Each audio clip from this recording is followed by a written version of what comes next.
There it is. Yeah, here we are. Busted Pencils fully leaded education talk. Educated educators talking education. So excited about today's show. We haven't had her in a while, but a great guest is returning. Johnny and Jacob, you guys got to finally meet there before the show started. But yeah, our friend from AFT, Randy Weingarten, the president, is here. We've got an amazing show ahead of us.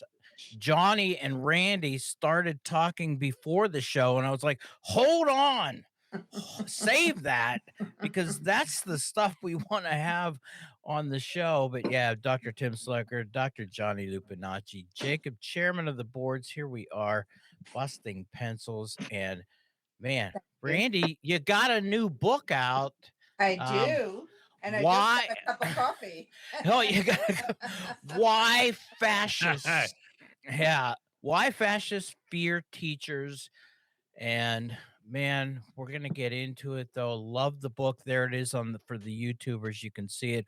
We'll have a link to make sure everybody can get their copies. But Johnny, I think you need to lead in with your sense of this book and you begin the show, my friend. Well, absolutely, Tim. And then for our listeners who are tuning in for the first times, maybe, and they're not as familiar with Randy, we'll give a good, proper introduction. But I'm Thank you. so excited because we got this opportunity. We get to talk with you, Randy, from time to time on all of the issues that are hidden in education, especially around teacher labor, and really two really important mainstays of democracy, right? Education and healthcare now, the Right. AFT being so active with organizing nurses Yep. to really important care like foundations to the health of our democracy, figuratively and literally. But this past week, we had the opportunity to pre-read your book. I know Tim mentioned that came out, and I was telling Tim before the show, and for listeners, when this book drops and you get yourself a copy, you're going to be more than happy that you did, because every reading through it, it just spoke to the moment that we're not just in right now, but we've been in for almost a decade or more. Kind of feels like 20 years building, right? At least for me as a teacher. And it was really helpful. I felt like I had a conversation with other teachers about what it is we do as teachers. And it was grounding, it was centering, it was validating, but it also taught, which teachers, this is what we do. We teach. So it was teaching the world about what we do, Randy. And I can't thank you enough for that right now, because we are so spun around with what's happening in our classrooms and communities, attacks on education, danger like school shootings, all the things that teachers are navigating to care for young people in this world, especially in our democracy, that we get spun around to even describe what it is we do. We teach. So I'm just plugging this, excited to have conversation with you today. But listeners, excited for you all to get to hear from Randy, and then for you to read this book with us and have conversations, because it teaches what teachers do, I think, in such a concise and accessible way. Like, we can just have a conversation. It reminded me, yeah, this is what we do. This is why we teach. These are the things we Exactly. care about and how we talk about them. So that's me crushing on the book. We'll get into it. But thank you, Randy, for writing it and for sharing it with us and the world. Oh my God, Johnny, you without, I mean, for your listeners, we didn't talk about this beforehand. You No. got exactly what I was going for the audience of teachers. For the audience of parents, what I was going for is, oh, that's why they're smearing teachers. Like, it's not Mm-hmm. test scores, it's because teachers are trying, despite everything that's happening in society, they're trying to create a safe and welcoming environment where they build opportunity for all and where they push our kids to critically think, and they need a little bit of power in order to do this instead of them getting crushed.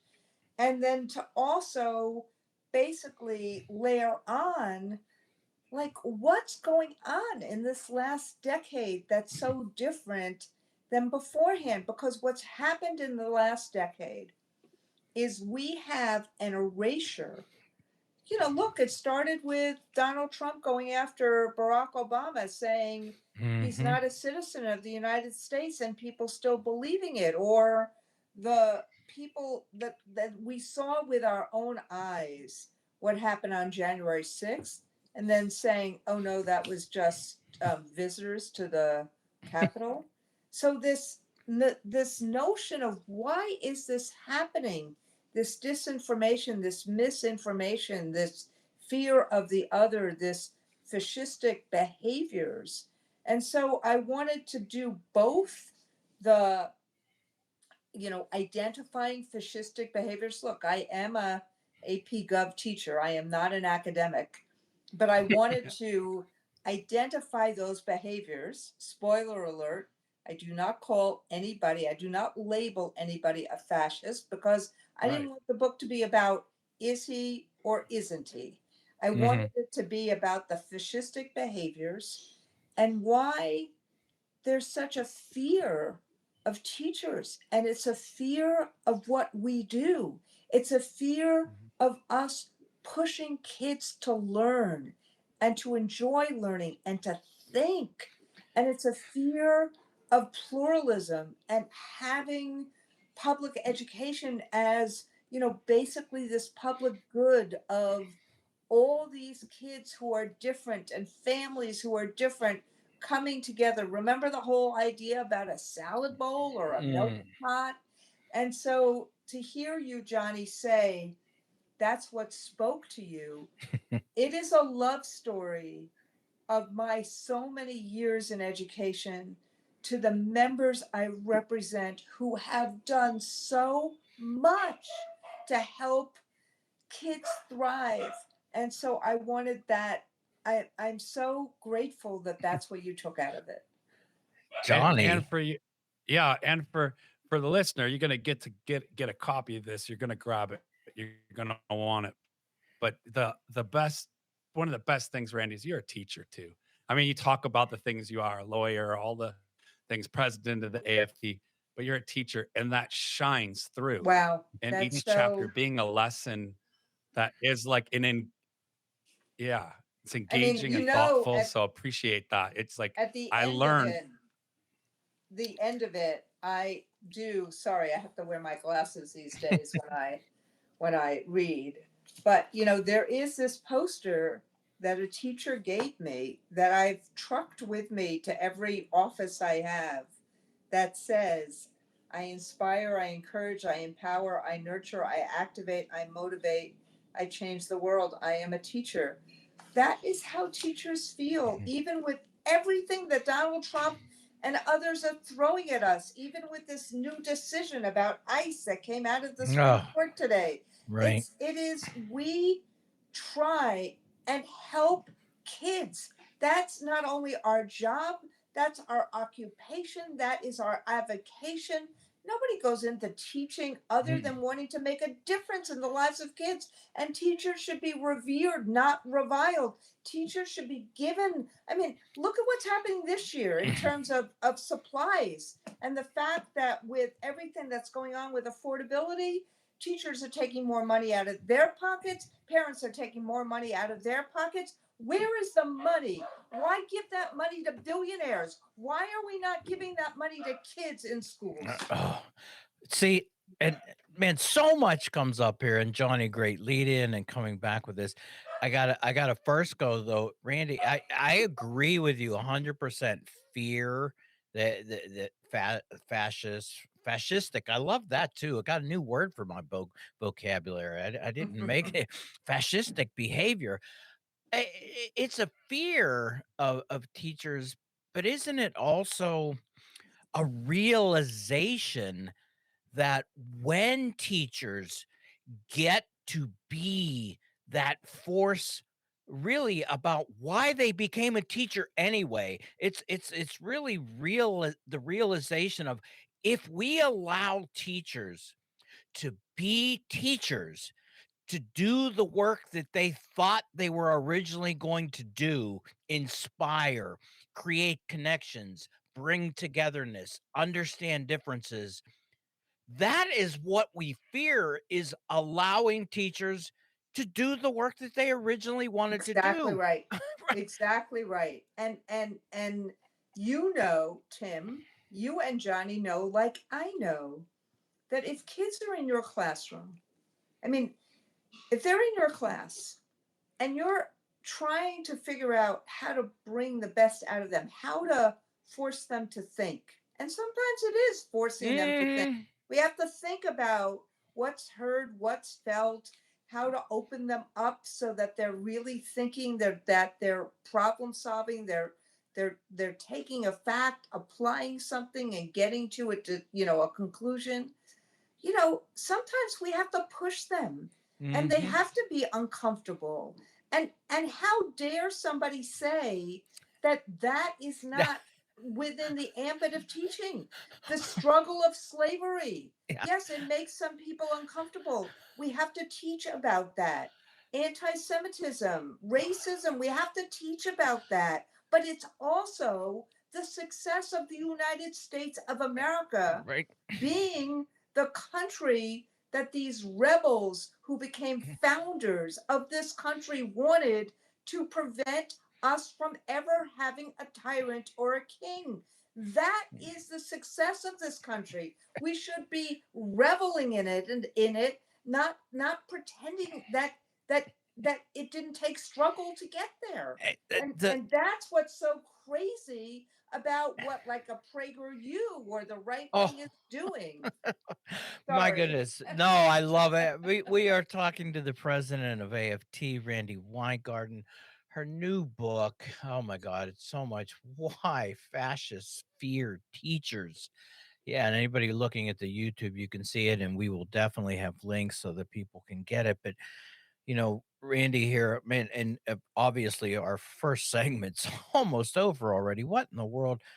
But it just reminds me too of, like, when originally made my first connection with Diane Ravage in 2010 with her first book, where she was kind of made that connection, the Great American Schoolhouse, and Yeah. she really proclaimed and said, you know, for the longest time, this education reform, which is now resulted in where we are today, but even the very beginnings, education reform, it was in this language of fixing schools. And I remember Diane and I very much going, this has nothing to do with this.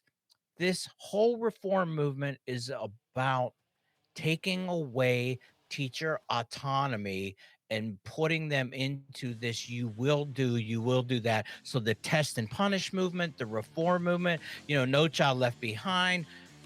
Oh, every child succeeds, race to the top. So much of it there leads us to a brand new book by Randy Weingarten. And we're going to talk a lot more about it when we get back.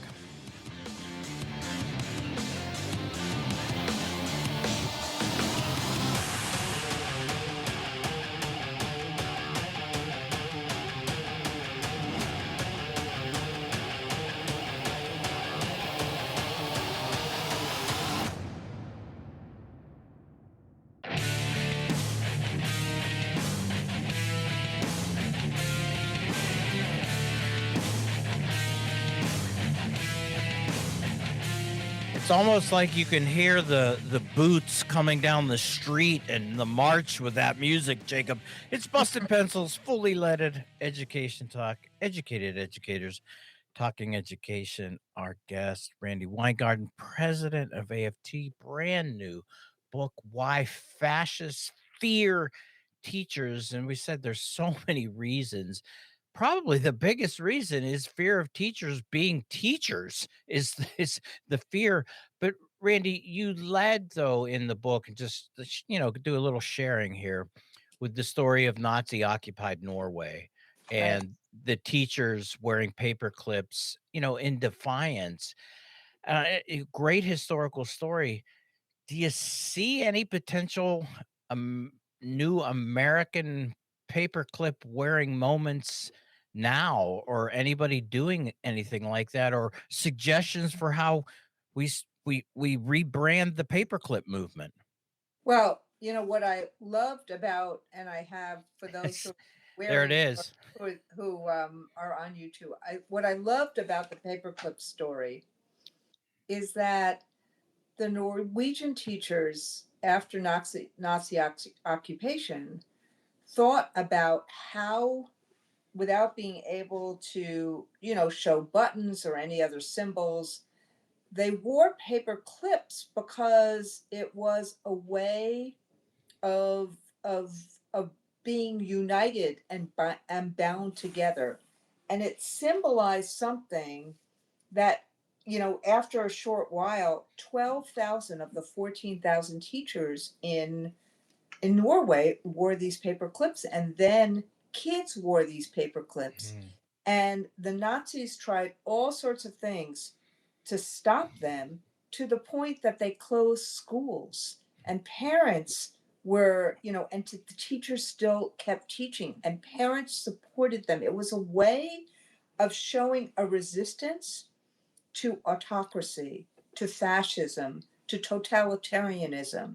And in fact, some teachers went to labor camps and to concentration camps because they felt so connected. Now, look, I hope to God we never get to that place in the United States. We now have, a sliding back of democracy. We are now sliding towards autocracy.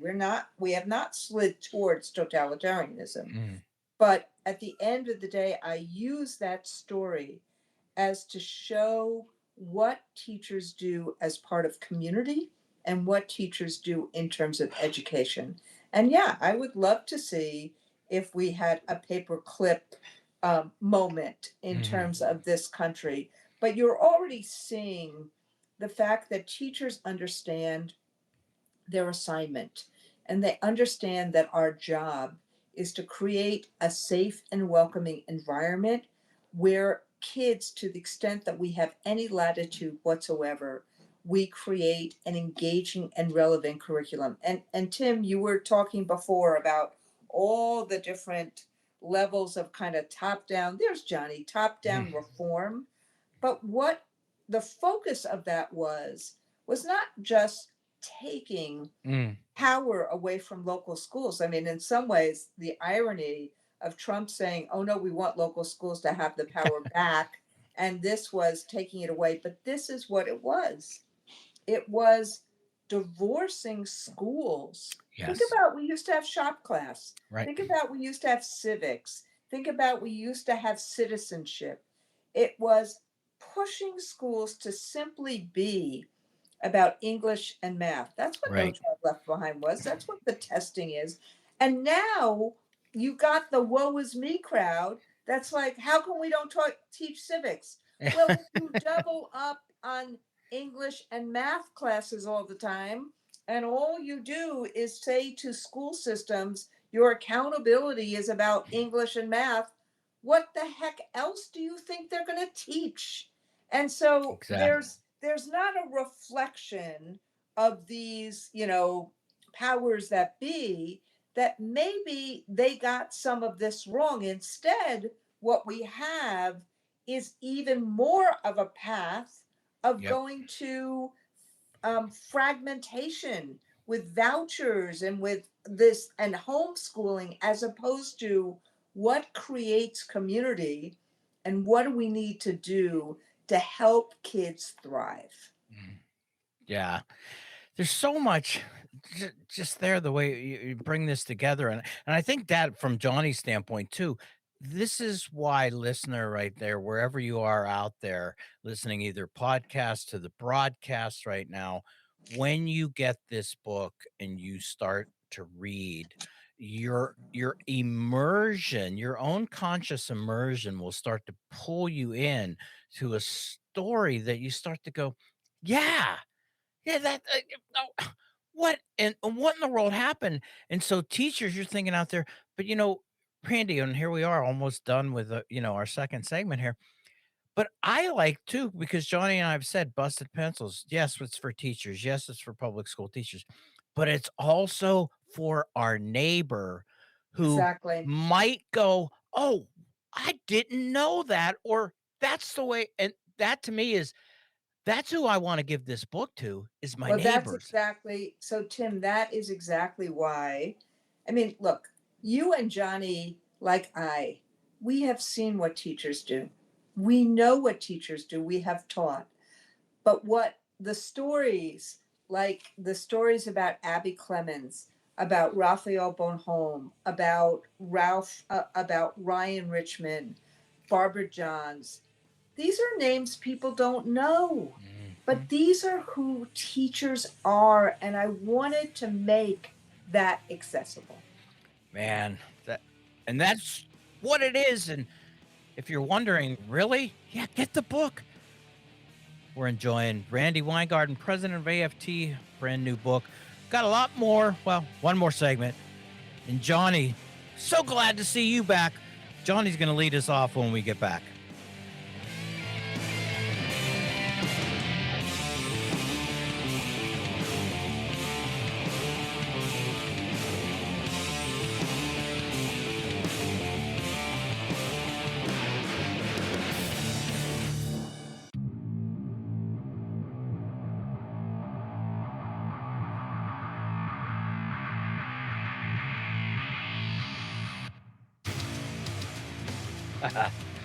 Ah, I love that coming back like that. Busted pencils, fully leaded. Education talk, educated educators, talking education, talking teachers, and why fascists fear them with our good friend, president of AFT, Randy Weingarten. Yeah, we're talking about her new book, Why Fascists Fear Teachers. Had an incredible conversation going on. And yes, we said Johnny, but Johnny's having a little technical difficulty here, so just going forward with this. Randy, I was thinking about this from the standpoint of a parent, right? Because we kind of touched on this, but you know, so let's just say somebody goes, "Oh, geez, here we go again, bringing politics. I'm not political. I just want my kid to learn." How do you answer them then potentially at a book signing when they're like, "Here we go, another political rant by an educator." I, look, I would like politics to be out of classrooms, as most parents want politics out of classrooms. And think about it this way: every teacher I know, none of us, when a class starts, says, okay, the Democrats sit here, the Republicans sit here, the Independents sit here. What we end up doing, frankly, more than almost anywhere else in life, is we take a child, a young person, and say, our job is to connect with you, create a safe and welcoming environment, and really create ways and pathways so that you're thinking, you're exploring, you problem solve, you do the things that make you thrive. You learn resilience, you learn relationships, you do all of that. That is our job. Now, where politics comes in is actually when politicians stop us from doing our job. It's Mhm. actually when we fight for funding that politicians don't want us to have. It's actually when, you want to put a book in the library like Ruby Bridges or Anne Frank, and somebody says we're uncomfortable with our, learning about these things. How can we be uncomfortable learning about different kids and their upbringing or their Mhm. diversity and who they are and how we introduce them to each other? So the charge about politics is actually one that is an that attempts to stop us Mhm. from doing our job, or to, and so, but but we have to explain it. You can't, you Mhm. part of the problem that we also have as school teachers is that the moment there's any conflict or controversy, instead of trying to work through it, immediately there's a silence, There's a Mhm. going into little rooms, there's a new rule. If we worked through it, if we actually dealt with it would actually be a lot better. Right. And we don't get it right all the time, but it would be a lot better. But instead, the secrecy, the lack of transparency, the putting it under the rug. And what I'm calling for is let's be real with each other. Yes, age appropriate, and Mhm. let's do it in a way that is humane and loving.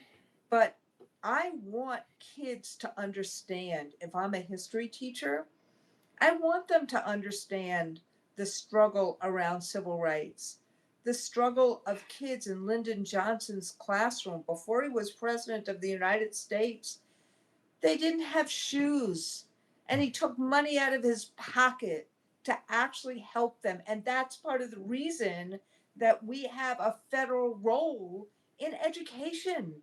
Mhm. So a poor community like Mississippi that gets 20% of its funding from the federal government, that we can level the playing field. What is wrong with that? Mm. Why would anybody want to cut those federal funds for kids with disabilities or kids who are poor? To what? Give Mm. another tax cut to Oh, billionaires? Why? So Johnny, you if that political, if that's political, I then mean, give me a break. well, if that's political, count me in. Exactly. Johnny, you're in your car now, my friend. Sometimes you got to move to the mobile office. I don't know how it sounds, but hopefully much better. Perfect. Yeah. Yeah. Certainly not the high quality I'm listening to both of you in, but I had to switch gears, move to the mobile office, pull up under a cell tower and make do. But Randy, I really love what you're saying and emphasizing. You share this in the book, that skill of listening to one another, of learning, of having that dialogue, and having some of those real common sense kinds of conversations. It's a muscle that teachers are working out all the time. And you Correct. share stories in the book about even your own teaching at all different levels, whether it was at high school or whether you were teaching a class at the university, about how as teachers, we practice this. It's something we do in classrooms, even for ourselves. Exactly Right? We right. listen and we don't argue with our students and things. We're, crafting questions that help people think about Exactly this. right. And the book does exactly that. You were just sharing it, like the common sense or the nonsense that's become so common of how we would deprive the most in need in our communities of the There opportunity to learn. Is just it's how did we get here? Well, we have to work out that muscle of how we can engage in those conversations. So I appreciate you teaching that in your book as well, reminding us that's part of what we do.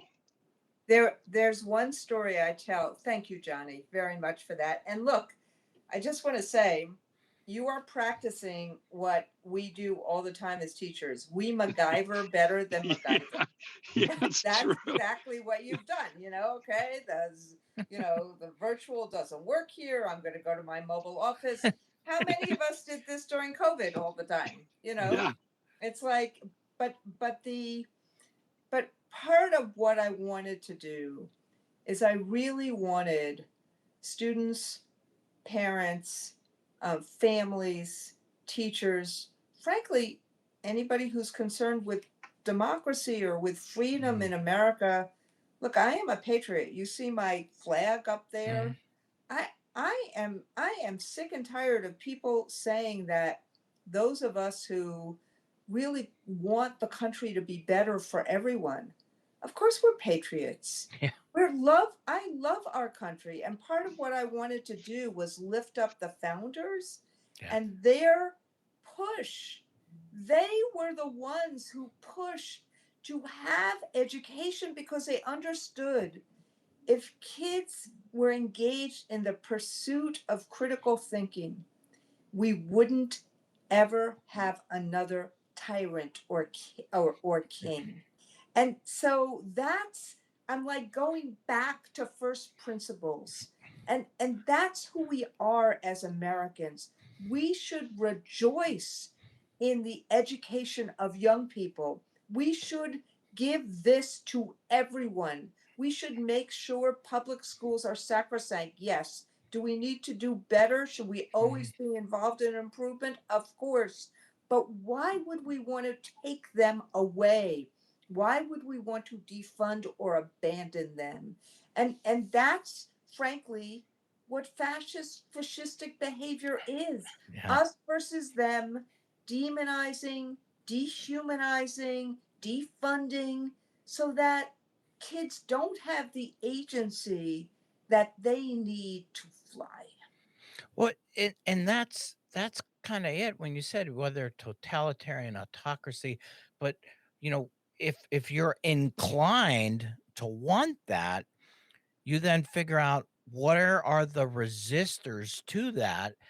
And boy, truly American public education, if we take it down to what Johnny, we've been saying here at Busted Pencils, yes, numeracy, literacy, and all that stuff, but it's the foundation of democracy, of citizen understanding, of critical participation Correct. in this country, driven by a deep understanding of the past, whether that past be problematic or inspiring, and or guess what? Most of the times, both. Correct. And and sometimes, a lot of times, uncomfortable. That that's what we're potentially losing in this. And you'd say to somebody going, is this what you really want? And my guess is, yeah, maybe some autocratic type of billionaires are saying, yes, I absolutely want that because it's better for me. But if you ask my neighbor, my guess is they're going to say, oh, heck no, I don't want that. And so here we are coming up on this. And Randy, there's so many things going on in the world. But then your book, just as Johnny started out the show, really gives us something to go, whoa, wait a minute, this is what I would do. This is what I want to be. This is where I believe I should be rallying my public schools. Randy, though, we've got 3 minutes, we got time and got to go. But where can we get the Yeah. book right now? So it is, there the look, this is new for me. This is my first book. It may be my only book. It almost killed me to write it in between my day job. And by the way, half of the proceeds of the book go to our disaster relief fund and our education fund. I really wanted to give back. So, Mhm. but you can get it, in any independent bookstore, lots of them. The publisher just told me about 30,000 books were mailed out to bookstores and other places. So you can get it at your independent bookstore. You can get it on Bookshop. You can get it the biggest place that books get sold these days, no comment, No, is Amazon.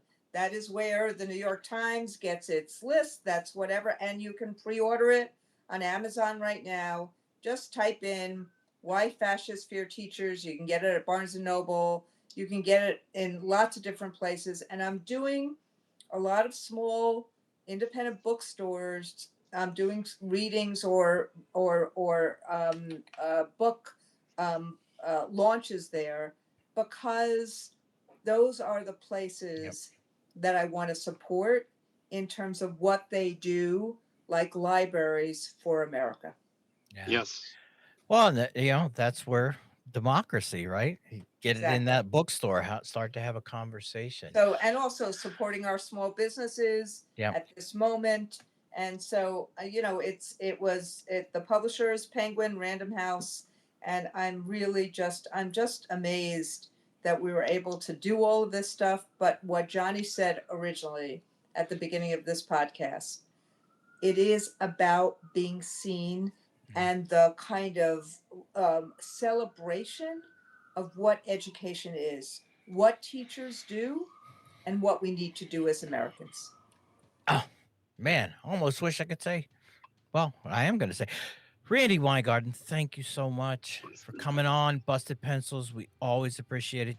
please go wherever you go, but especially small bookstores when you see about one of these readings or book signings. Randy Weingarten, her book, Why Fascists Fear Teachers. Love it. And Randy, please come back and tell us how it's doing about Midway. Thank When we you. get back, though, Tim and Johnny from the alternative office breaking it down when we get back.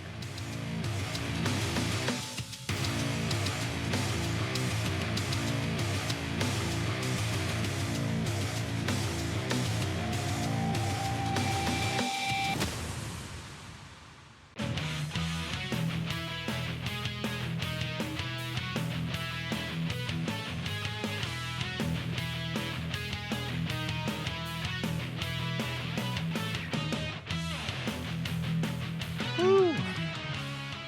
Goes so fast when you're busting pencils. Well, that's what you're doing. You're busting pencils with Dr. Tim Slecker, Dr. Johnny Lupinaggi, Jacob, chairman of the board, and yeah, that was Randy Weingarten, president of AFT. Brand new book tour coming out. Why Fascists Fear Teachers.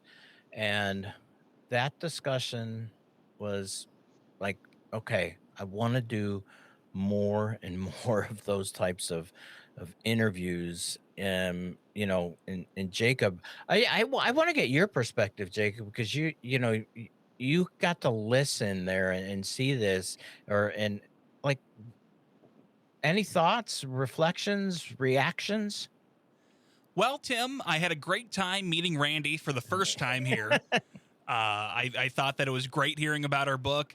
I was especially happy to see that when I got you guys an advanced copy of the book, you did read it and were excited. Because I wasn't sure if that producer stuff I was doing was going to pay off or not. But now I feel very fulfilled in my Hollywood abilities as your superstar agent to get you these advanced copies. So I'm very plussed about it. Well, even that, thank you. I mean, it was great, and like John was saying, it's one of those things. You start reading, and then the next thing you know, you're like, oh my god, I can't stop. I want to put it. Oh wait. Oh, somebody's calling. They can wait. I'm reading right now. Johnny, I'd see you, right? Yeah, I mean, it's excellent, fellas. And the thing about it, Tim and Jacob, that's so special about this. Yeah, we had Randy on. She's a great guest. Listeners, if you're not familiar with their work, Google her. You can find some really great talks she's given, and she represents teachers so strongly in a moment where we say it all the time. It's the toughest time to be a teacher. In my whole lifetime of teaching, it's the hardest time to be a teacher. It's also the most rewarding time. So it's so special too, because, Tim, people ask all the time, what do you do? Well, I teach. I might say, oh, I'm a professor, or I teach teachers. And people are curious, like, what's it like to be a teacher? I might even say, I'm a math teacher, or I'm a social studies teacher, or I'm a chemistry teacher. But this book reminded me so much of the depth of what we do as teachers, right? I'm not just a teacher. I'm a person teaching critical thinking, right? I'm fostering, a safe and welcoming environment. I'm, creating opportunity. Randy has a whole section, teachers create opportunity. Yeah. I mean, yeah, it's like, I just don't teach math. I create opportunities, right? And then above all that, it culminates with what comes next, right? I belong to a group of people who all do these things. They teach critical thinking, they foster safe and welcoming environments, they create opportunities, and we do it together, as part of freedom and responsibility being intimately intertwined.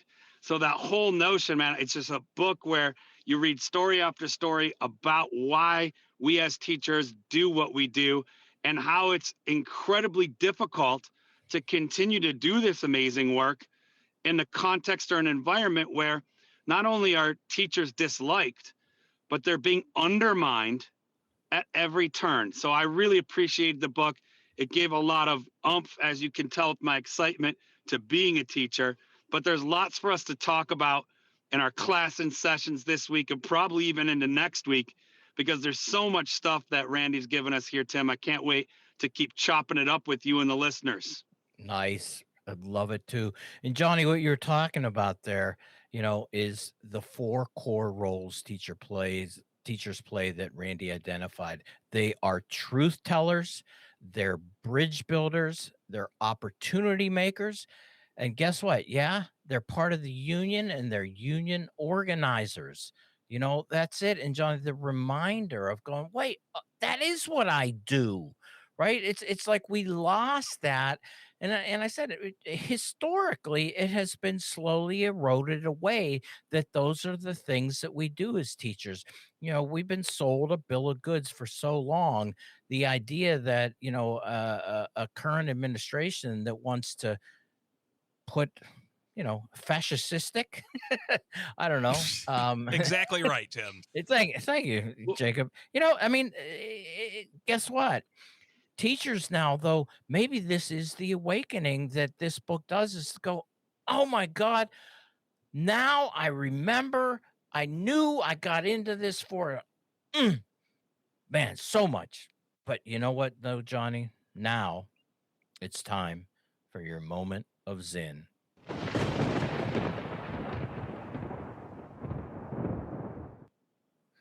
The future is an infinite succession of presents.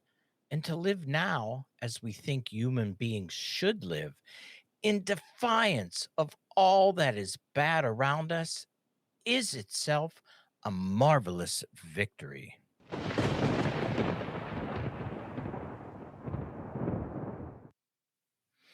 All right, everybody. Thank you so much for busting pencils with us on this Saturday. The download, if you want to get it, make sure you can go to Spotify, Apple Podcasts, you name it.